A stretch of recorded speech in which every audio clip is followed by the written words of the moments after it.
Hey, I'm going to be perfectly honest with you. I did not know that October is Family History Month. So if you were saying I didn't know that, well, neither did I. But thanks to the professionals out there that work with Randy Anderson, who's my guest.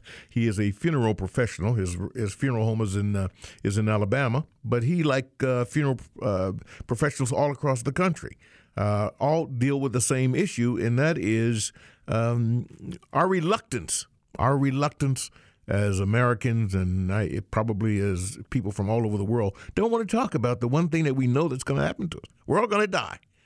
We're all going to die, and we ought to make it as easy as we can on those around us. Randy, why don't we talk about this?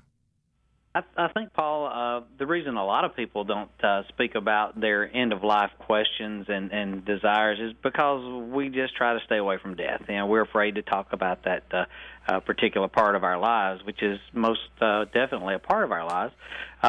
We've found in a survey conducted by the Funeral and Memorial Information Council that 89% of adults over 40 feel that a discussion about their end-of-life wishes would be meaningful. And yet they don't have it, right? Right, yeah, they don't have it. Okay. Well, that's the part that I think we have to fix. That's the part that I know that this whole program, this strategic approach to Family History Month is about getting people to talk, have that, as you say, the talk of a lifetime. And what you're saying is, as I understand it, you're asking to ask people, what is your proudest achievement, or what was the one piece of advice you might want folks to know? Something about you that which begins the conversation. Is that the way it works?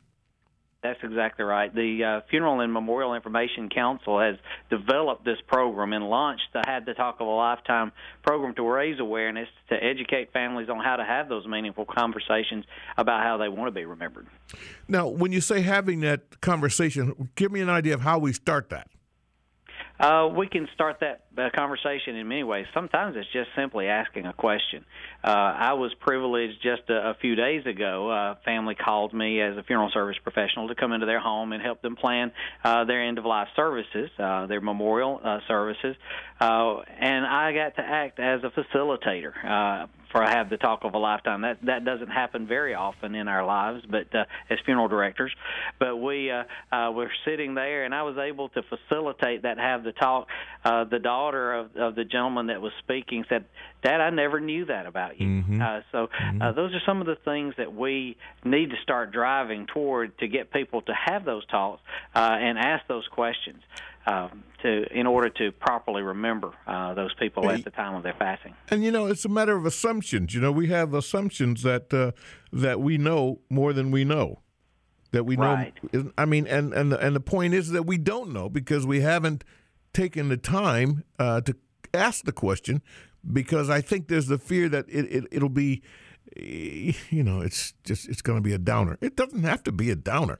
There's nothing talking about it doesn't make you die sooner. Talking about it might make the death a lot more easy on your loved ones. That's exactly right. The Have the Talk of a Lifetime program focuses on helping people share their memories and maybe the lessons that they've learned, the stories of their lives, their values, and interests and experiences. It's very important to share those with your family.